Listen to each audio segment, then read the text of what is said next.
Traders, welcome to traders club of India. Hope आप सब लोग ठीक हो। तो स्टार्ट करते हैं निफ्टी 50 का मार्केट एनालिसिस कल के लिए। कल है 11 जनवरी। कल निफ्टी का एक्सपायरी है वीकली। आज बैंक निफ्टी का था, तो वह एक शॉर्ट कवरिंग आई बैंक निफ्टी में और निफ्टी में, और मार्केट को ऊपर लेके जाके क्लोज की। तो कल का हम pivot, non trading zone, neutral point, support and resistance, price action and OI data discuss करते हैं और हमारा कल का सेटअप बनाते हैं। और जहां पे ट्रेडिंग अपॉर्चुनिटी मिलती है वो लेवल सारे मार्क करते हैं और वैसे अकॉर्डिंगली ट्रेड करते हैं। निफ्टी ने 73 पॉइंट की हमें तेजी दिखाई, हालांकि ये नीचे गिर चुकी थी 21,425 पे सपोर्ट लेके फिर से इसने शॉर्ट कवरिंग दिखाई। ठीक है, बहुत वॉलेटिलिटी मार्केट आज, सबको लग रहा था कि नेगेटिव है, बाद में सेकेंड हाफ में अच्छी खासी हमें एक तेजी दिखाई 70 पॉइंट्स की, और हम लोग 73 पॉइंट पे क्लोज हो गए हमारे इंटरडे सेटअप पे। गाइस, सेटअप डिस्कस करने से पहले आपसे रिक्वेस्ट करता हूँ, अगर आप चैनल पर नए हो तो प्लीज चैनल को सब्सक्राइब करना और बेल आइकन को जरूर हिट करना, जिससे मेरी सारी वीडियोस की नोटिफिकेशन आपको समय पे मिलते रहे। सो गाइस, ये हमारा कल का एक्सपायरी सेटअप का न्यूट्रल पॉइंट और नॉन ट्रेडिंग जोन, और ये डिसेंडिंग वाइड रेंज है। ठीक है, तो कल हमें एक एक्सपायरी के वजह से कोई एक मूव देखने मिल सकती है अपसाइड या डाउन साइड में, लेकिन जो जब वाइड रेंज होता है तब हमारा जो मार्केट होता है वो साइडवेज होना चाहिए। ठीक है, बट अगर कल एक्सपायरी है तो हमें एक मूव देखने मिल सकती है। तो ये जो पूरी रेंज की जो वैल्यू है वो है 21,545 से लेकर 21,594, और इसी के अंदर ओपन इंटरेस्ट का सपोर्ट इंक्लूड हो गया जो ऐड कर रहा है 21,550। ठीक है, इसी के अंदर आ गया। रेजिस्टेंस लेवल्स डिस्कस करते हैं। 6 रेजिस्टेंस आए कल के लिए। तो पहला रेजिस्टेंस है ये, इसी के अंदर इंक्लूडेड है प्रीवियस डे हाई। ये एरिया पूरा नॉन ट्रेडिंग जोन है और ये नॉन ट्रेडिंग जोन की वैल्यू होगी 21,635 से लेकर 21,651। Resistance two non trading zone, ये पूरे नॉन ट्रेडिंग जोन की वैल्यू होगी 21,687 से लेकर 21,704। रेजिस्टेंस 3 नॉन ट्रेडिंग जोन, और रेजिस्टेंस 3 के अंदर ही ओपन इंटरेस्ट का रेजिस्टेंस आ गया है जो ऐड करेगा 21,750। ठीक है, और ये पूरे नॉन ट्रेडिंग जोन की वैल्यू होगी 21,747 से लेकर 21,764।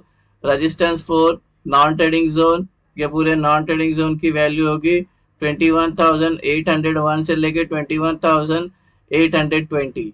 5 नॉन ट्रेडिंग जोन, ये पूरे नॉन ट्रेडिंग जोन की वैल्यू होगी 21,866 से लेकर 21,887।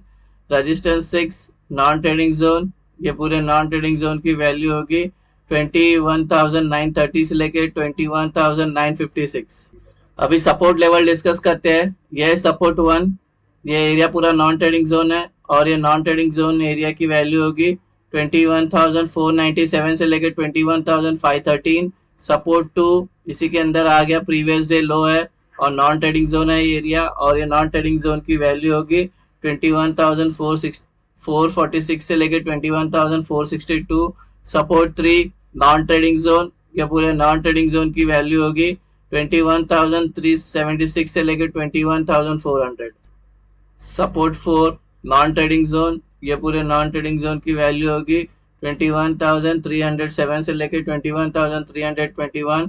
सपोर्ट 5 नॉन ट्रेडिंग जोन, ये पूरे नॉन ट्रेडिंग जोन की वैल्यू होगी 21,238 से लेकर 21,259।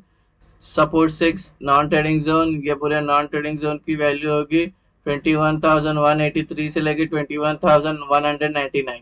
हमारा सपोर्ट, रेजिस्टेंस और न्यूट्रल पॉइंट डिस्कस हो गया। कोई रेंज आपको समझ में नहीं आई तो वीडियो को पॉज करके वो रेंज अपने चार्ट पे प्लॉट कर लेना। अभी एंट्री और एग्जिट मार्क करते हैं, उससे पहले आपसे रिक्वेस्ट करता हूँ वीडियो को पूरा देखना, बीच में स्किप मत करना, नहीं तो आप सिर्फ रेंज लेके जाके चार्ट पे प्लॉट करोगे, आपको entry, exit, support, resistance, open interest, price action कुछ पता नहीं होगा ठीक से तो आपको नुकसान हो सकता है। वैसे ही कोई टिप या कोई एडवाइजरी कॉल नहीं है और ना ही ये हम लोग से भी रजिस्टर्ड है, तो ये एजुकेशन पर्पज के लिए ये वीडियो, तो एजुकेशन पर्पज के हिसाब से देखना और इसको बैक टेस्ट करना, उसके बाद अपने रिस्क पे अपने ट्रेडिंग व्यूअर में इसको यूज करने लेना। और एक बात, ये जो सेटअप है इसका मैंने इन डिटेल एक डेप्थ वीडियो बनाया, 2 साल की बैक टेस्टिंग है मेरे इस पे। ठीक है। उसमें मैंने नॉन ट्रेडिंग जोन कैसे क्रिएट किया है, सपोर्ट रेजिस्टेंस कैसे मार्क करते हैं, बुलिश ट्रेड कब लेना है, कितने कैंडल पे एंट्री लेना है, बेयरिश ट्रेड कितने कैंडल पे एंट्री लेना है, ठीक है। तो वो सब मैंने वहां पर डिस्कस किया, तो वो वीडियो एक बार जरूर देख रहा हूँ। उस वीडियो का नाम है ब्रह्मास्त्र, डिस्क्रिप्शन में लिंक मिल जाएगा, आई बटन में भी कहीं पे आता होगा, क्लिक कर लेना, या तो प्लेलिस्ट में चले जाना, लेकिन वो वीडियो जरूर देखना एक बार। गाइस ये होगी कल की हमारी एंट्री और एग्जिट।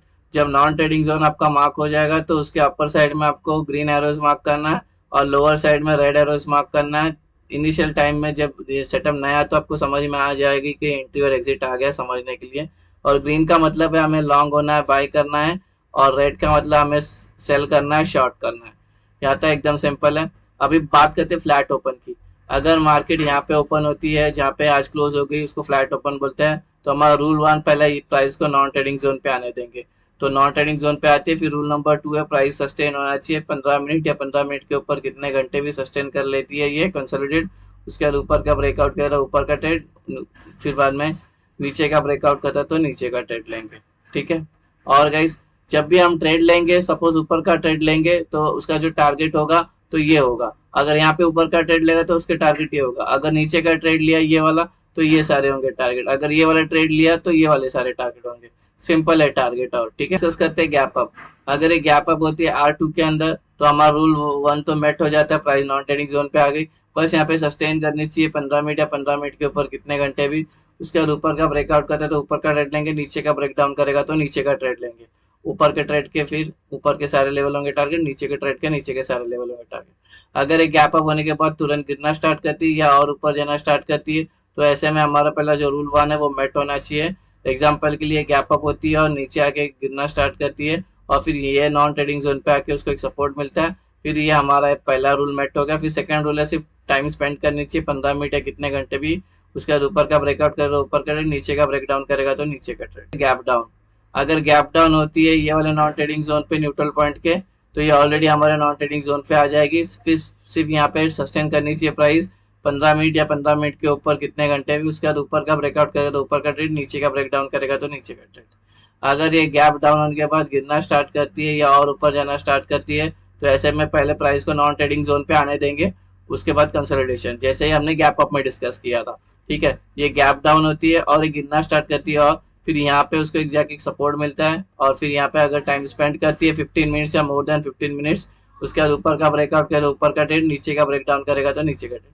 अगर गैप डाउन यहाँ पे होती है तो जब तक हमारा रूल 1 मेट नहीं होता है तब तक ट्रेड इनिशिएट होगा नहीं, ठीक है। सपोज यहाँ हो गई तो प्राइस को पहले नॉन ट्रेडिंग जोन पे आने देगी, कोई तो नॉन ट्रेडिंग जोन पे आके सस्टेन करनी चाहिए 15 मिनट या 15 मिनट के ऊपर। उसके बाद जहाँ ब्रेकआउट करेगी वहां काम ट्रेड करेंगे। गाइस ये हो गया हमारा गैप अप, गैप डाउन और फ्लैट ओपन का डिस्कशन हो गया। अभी ओपन इंटरेस्ट का डेटा एनालिसिस करते हैं। 21,650 पे प्राइस है, तो जो हमारा जो सपोर्ट निकल के आ रहा है वो आएगा 21,550, जो ऑलरेडी सेटअप के अंदर इंक्लूड है, और रेजिस्टेंस निकल के आएगा 21,750, ठीक है।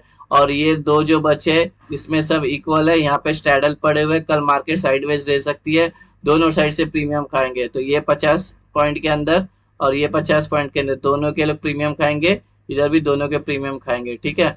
तो यही सीन है, ठीक है। तो अभी डेटा की बात करें तो डेटा तो ये कंप्लीट साइडवेज है, ठीक है। दोनों तरफ से इक्वल है, पुश लगे हुए, ठीक है। यहाँ पे भी 3 एग्जिट भागे, यहाँ पे भी, यहाँ पे 2 लोग भागे, बाकी ये लोग अच्छे खासे स्ट्रांग है और ये लोग भी अच्छे खासे स्ट्रांग है, डबल एड। ये पूरा कंप्लीट साइडवेज डेटा है, ठीक है। डेटा के वाइज ये साइडवेज है, ठीक है। अब पीसीआर की बात करें, पुट कॉल रेशियो की, वो चल रही है 0.9, ठीक है। अभी जो कल थी वो 0.6 थी, आज हो गई है 0.9, तो 0.3 की हमें पॉजिटिव दिखी है, बढ़ोतरी दिखी है इंट्राडे में, इसका मतलब ऊपर आई। लेकिन जो ये 0.9 है ये भी बेरिशनेस का ही इंडिकेट करता है कि डेटा बेरिश है, ठीक है। तो ये जो डेटा बन रहा है वो बन रहा है बेरिश है, साइडवेज, मतलब साइडवेज डाउन है, ठीक है। तो अभी डेटा तो साइडवेज है, हमको हमारा ओपन इंटरेस्ट का सपोर्ट रेजिस्टेंस तो मिल गया, हम लेवल टू लेवल प्ले करेंगे। इस प्राइस अगर यहाँ से ऊपर जाती है तो यहाँ लग के ट्रेंड चेंज हो सकता है, बिकॉज यहाँ पे कॉल राइटर्स के सबसे ज्यादा ओपन इंटरेस्ट है, यहाँ पे होंगे सेलर एक्टिव, प्राइस यहाँ पे लग के प्राइस नीचे आ सकती है, ठीक है। और ये ऑलरेडी R3 के अंदर इंक्लूडेड सेटअप के अंदर 21,750। अगर प्राइस यहाँ से नीचे जाती है तो यहाँ पे हमें एक सपोर्ट मिलेगा ओपन इंटरेस्ट का, बिकॉज यहाँ पे पुट राइटर्स के ओपन इंटरेस्ट सबसे ज्यादा है, यहाँ पे होंगे बायर्स एक्टिव, इसको लेके जाके प्राइस ऊपर जा सकती है, ठीक है। तो और ये भी ऑलरेडी हमारे न्यूट्रल पॉइंट के अंदर इंक्लूडेड है 21,550। सो गाइज ये बन गया हमारा कल का इंट्राडे सेटअप निफ्टी 50 का एक्सपायरी। होप आपको ये सेटअप पसंद आया तो वीडियो को लाइक करना, शेयर करना और ट्रेडर्स कम्युनिटी में फॉरवर्ड करना। मिलते हैं नेक्स्ट वीडियो में। Till then thank you very much for watching, have a great day, bye bye.